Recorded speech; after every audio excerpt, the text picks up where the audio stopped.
Hey everybody, Bob Babbitt here. Welcome again to Breakfast with Bob from the amazing Challenge Miami. We are brought to you by Challenge North America, City Bikes, Veneto, the Challenged Athletes Foundation, Florida Dairy Farmers, and Wahoo. Our next guest, Patrick Brady, based in beautiful Madison, Wisconsin. How you doing, Patrick? I'm good, Bob. How are you? I am wonderful. So you get to jump in here with sort of the World Series of Triathlon. Oh, I don't know, Jan Frodeno, Lionel Sanders, Andreas Dritz. That's going to be pretty fun for you. Oh, yeah. A lot of fun. Always awesome to face the best in the world, and this will be probably the deepest, strongest field I've ever raced against, so super excited.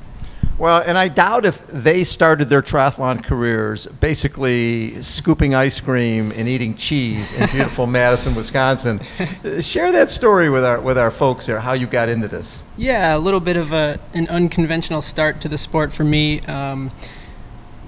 Played soccer, ran track in high school, and then sort of fell away from sport and was living in Madison, going to school, working at a cheese store on State Street. A cheese store in Wisconsin. Yeah. Who would have thunk it? Right. And I just so happened to be working on the Sunday of Ironman, Wisconsin. Yeah. And having a background in sport where my soccer team was good, we won a lot of games. I had this mentality like, I'm just good at sports. I don't know anything outside of that, but I'm just good at sports, so I could probably do this. And I just remember watching them run down State Street and thinking, I should try that. I think I might be good at that. And then, a year later, I scraped up the money and signed up and signed up for Ironman Wisconsin. Signed up for an Ironman. So none of this. I think I should start with an appetizer before the big meal. It's I didn't really. Going all in. I didn't really even know there was an appetizer. I thought that was it.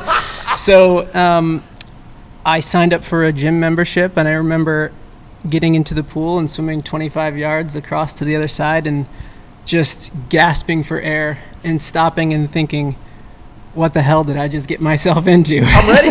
I'm ready to go. 2.4 miles isn't a big deal. I just almost died in 25 yards. Yeah, right. So trained that first year, kind of not knowing what I was doing. Did my first Ironman, 13 hours, 8 minutes. And wait, so you did an Ironman, within a year? I did it that year in 13 hours and did a half in just around 6 hours. And I was bit by the bug, and it's one thing to go from scooping ice cream and selling cheese, right, to finishing an Ironman in 13 hours. Another thing to be on the starting line here at Challenge Miami with some of the greatest triathletes on the planet. Yeah. There must have been a point where you said, okay, this was fun, but I want to be good at this, and this is what I have to do to become good at this. Yeah. I mean, after that first race, I probably had a couple of years where I would say I still dabbled in the sport and wanted to get faster and progressively did, but sometime around 2014, I was at a crossroads in my life about what I was going to do for a career, what direction I wanted to go, and I was just passionate about the sport, a student of the sport, wanted to get into coaching, and I decided to take that year and just kind of go all in and see what would happen. And I qualified for my pro license that year and started racing pro in 2015, and that was almost like starting over again. And it's been a long journey since then to get to the point where I'm at now, which is still not like a Jan Frodeno or a Lionel Sanders or anything like that, but able to start with these guys and compete on some level anyway.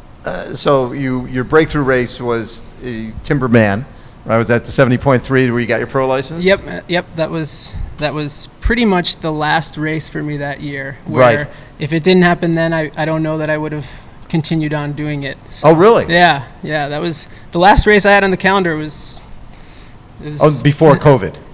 No. This is 2018, right? That was 2014. So when I was trying to become pro. Okay. Yeah. So then when you got the pro, that kept you in it. That kept me in it. Gotcha. Yeah. And I started a coaching business, and just started living the pro lifestyle training, and really had 5 more years of work to do to get to the point where I'm even competing in some of these bigger races. Well, take me through that.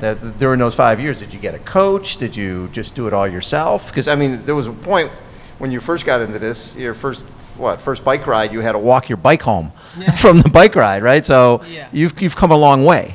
Yeah, definitely come a long way, and it didn't happen fast. It was a long process, and that's just consistency and maybe a bit of stubbornness over the years. Right. But in terms of coaches, I've had various coaches throughout the years. a little bit of time self-coaching as well. So it's just sort of dependent on what I've needed in at that time. Right now I'm working with a swim coach, Tim Floyd of Magnolia Masters, just because the swim is my biggest weakness and where I need to make up the most ground, but self-coached otherwise. But yeah, every year it's just been taking another step. There's been a lot of failures along the way and some steps backwards, but every year I'm consistently improving a little bit, and that just keeps me excited and keeps me coming back. So. What were some of the steps backwards? It's always come down to the swim for me. Yeah. I've had moments where I've been really focused on the swim and seen some improvements, and then you kind of get complacent and you come back to the next race and you get out of the water and the race is over. Right. And for me, coming into swimming late, I'm always going to have to swim. I'm always going to have to swim a lot. It's always going to have to be a focus of mine, and no amount of bike and run is going to save a really bad swim. So, I'm 34 now, and I wish I learned this earlier, but finally admitting that the swim needs all of my attention was a huge step for me. So here, like I said, John Frodeno, and have you raced a lot of these guys?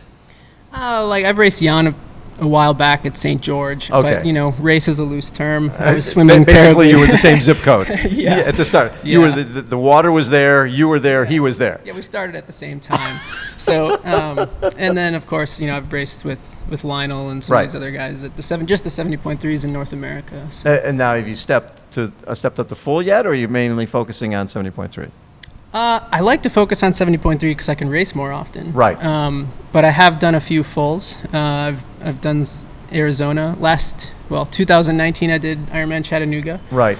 Which was my best finish there, 4th. But yeah, it's usually like kind of an afterthought end of the season.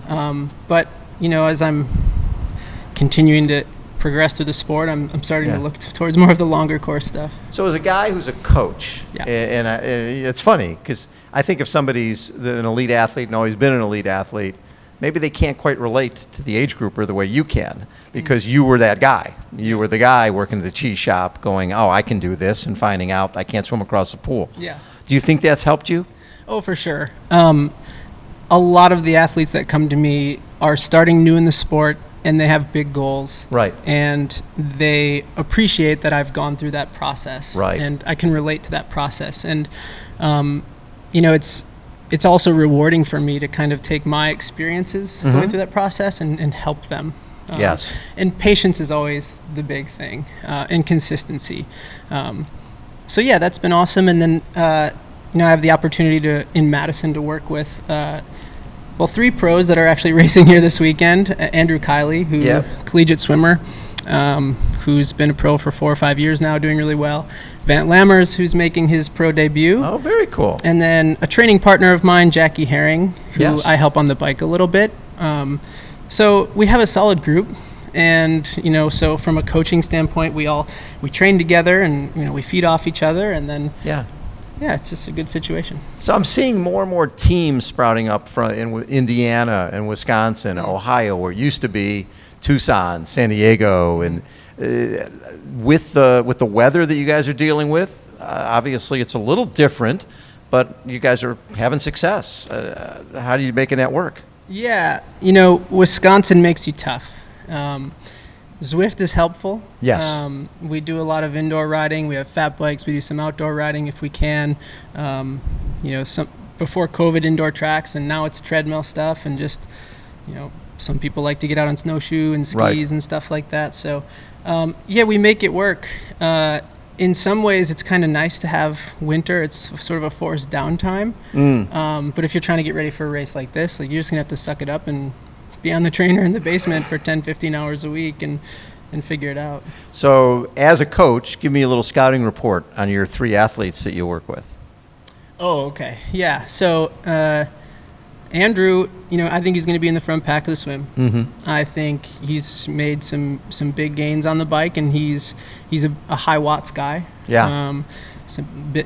Bigger guy. So if he can hang on and stay relatively close in the bike, he's running really, really well right now. He ran 32 low, I think, at Huntington, 10K off the bike. There you last go. Year, so, yeah. I think he'll do really well. Vant it's his first race. Okay. It's going to be an experience for him. He's a solid athlete. I think he has a similar background to me. Okay. Long career as an amateur, making his Cheese shop. Yeah. And then Jackie, who I just help on the bike, and I'd say she's more of a training partner. You know, I think she's one of the most underrated female pros. I have her in my top 3. It's hard to bet against Lucy, Annie, Paula. And Paula's amazing, but you know, I would put Jackie up there. I think she's the best female North American runner. Really? Runner for sure. Yeah. And in the conversation for overall. So I'm excited. You heard it here first, everybody. Yeah, Come on now. Jackie Heron on the podium. Pick, yeah. I like it. I'll let her know that. Okay, good. Very cool. What are your goals for this? Oh, geez. You know, first of all, I'm just grateful to race after the big break. And, you know, I feel really fit around the board. And I have a new sort of mindset and perspective about racing. Maybe because I'm getting older, maybe it's COVID, I don't know. But I'm happy to race. I'm happy to be healthy. Yeah. And I just want to go out there and execute. And, you know, I'm not kidding myself. It's not like I'm going to sit on Jan and drop him in the last mile or something like that. I'd be happy with a top 20, but really placement doesn't matter. Finish time doesn't matter. Yeah. I want to execute a solid race and something I'm happy with and set myself up for a good season. If somebody had told that kid working in the cheese shop that a number of years later he was going to be lining up with the best triathletes on the planet in one of the most prestigious races ever, what do you think he would have thought? Oh, I mean, he would have taken it any day and been super excited. And I think that's something I often remind myself of, because in the process, you can sometimes forget how far you've come. Yeah. And you just want, you know, I'm a competitive guy, so I just want to keep competing. And right. But yeah, I'm a 21-minute 5K guy who didn't start riding a bike till he was in his 20s and start swimming till he was 24. And here I am talking to you and racing some of the best in the world. I mean, I'm super happy with that. What is it about this sport? Because at that point, back in the day, you saw these guys run down the street with big smiles on their face, and some of them not with big smiles, finishing up Ironman Wisconsin, some of them not looking like your typical Ironman, right? But what is it about this sport that changes people? You know, that's a great question. I think it's just, it's a challenge. And if people can have a little bit of control over the challenge they're dealing with and come up with ways to improve themselves, it makes everything outside of the sport a lot easier, because you can take the same approach. And this is a challenge we get to pick. And, you know, in life there's a lot of challenges you don't get to pick, but you can still deal with them the same way. And, you know, I think people just like to be healthy, feel good, improve, and just measure themselves against themselves. And the sport allows you to do that, really. It really does. When you're out there in a course, it's you against you and you against a course. For sure. Yeah, there's other guys in your age division, but at the end of the day, they're just there celebrating the same journey you're on. Exactly. Yeah, I love it. For sure. Patrick, thank you. Yeah, Pleasure to thank get you. to meet you. Yeah, you too. Thanks. Patrick Brady has been our guest again. Breakfast with Bob Challenge Miami. Hold on, everybody. We will be right back.